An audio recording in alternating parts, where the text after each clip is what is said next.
Class 9-এ Bangla বইয়ে আমি একটি গল্প পড়েছিলাম, যে গল্পটি আমার মন ছুঁয়েছিল।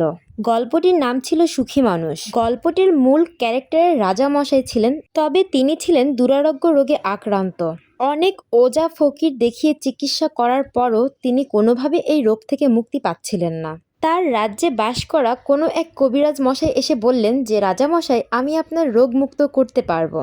এ কথা শুনে তো রাজামশাই ভীষণ খুশি, আর সে চাইলো সব কিছু তাকে দিয়ে দিবে যদি সে রোগ থেকে মুক্তি পায়। তবে কবিরাজ মশাই রোগের যে ওষুধের নাম বলেছিল সেটা খুঁজে বের করাটা ছিল বেশ কঠিন। রাজামশাইয়ের রোগের ওষুধ ছিল কোনো এক সুখী মানুষের ব্যবহারকৃত পোশাক।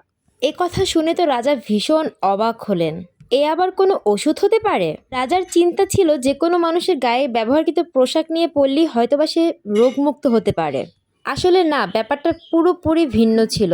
সুখী মানুষ বলতে যার কোনো দুঃখ নেই, কষ্ট নেই, চিন্তা নেই, ভাবনা নেই, না আছে তার কোনো ভয় ডর হারানোর, তিনিই তো জীবনের প্রকৃত সুখী মানুষ। আর এমন মানুষের সন্ধান রাজার প্রজারা কোথাও খুঁজে পেল না। সারা রাজ্য তন্ন তন্ন করে খুঁজে বেড়ালো। খুঁজতে খুঁজতে অবশেষে গভীর জঙ্গলে এমন মানুষের সন্ধান মিলল। অবশেষে রাজামশাই রোগমুক্ত হলো।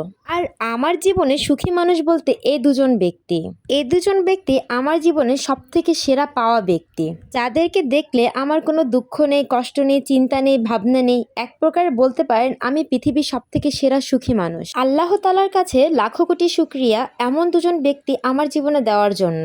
আপনি যদি সুখী ব্যক্তি হতে চান তাহলে অবশ্যই আগে চিন্তা থেকে বিদায় নিয়ে নেন। তবে পৃথিবীর প্রত্যেকটা মেয়েই যদি তার সন্তানের মুখটা দেখে তাহলে তার দুঃখ কষ্ট নিমেষেই দূর হয়ে যায়। সেক্ষেত্রে আমিও তো ব্যতিক্রম না। আমার মতো আমার সাহেবের ক্ষেত্রেও ব্যাপারটা একই রকম। পৃথিবীর সব বাবারাই চায় তার সন্তানকে ভালো রাখতে, সুখে রাখতে, শান্তিতে রাখতে।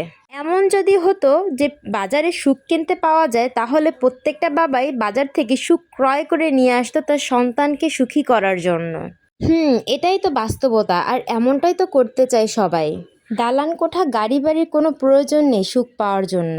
শুধুমাত্র একজন বিশ্বস্ত মানুষের সঙ্গ এবং সুন্দর একটি পরিবারই যথেষ্ট সুখী হওয়ার জন্য। তবে আমি নিঃসন্দেহে বলতে পারি মহান আল্লাহ তাআলা এই সব কিছুই আমাকে দিয়েছে প্রাণ ভরে। আমি নিঃসন্দেহে একজন সুখী মানুষ। তবে আমি আমার ব্যবহারকৃত পোশাক কাউকেই দিতে পারবো না ভাই, দুঃখিত। আসলে গল্প তো গল্পই, তবে গল্পটা আমার বেশ মন ছুঁয়েছিল সেদিন। আমার মতো এমন সুখী ব্যক্তি তোমরা কে কে আছো ভাই, একটু জানাও।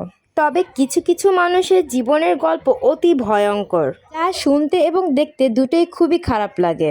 ভিডিওটি ভালো লাগলে অবশ্যই লাইক কমেন্ট করে আমার পাশে থাকবেন। অবশ্যই আমাকে বেশি বেশি করে সাপোর্ট করবেন।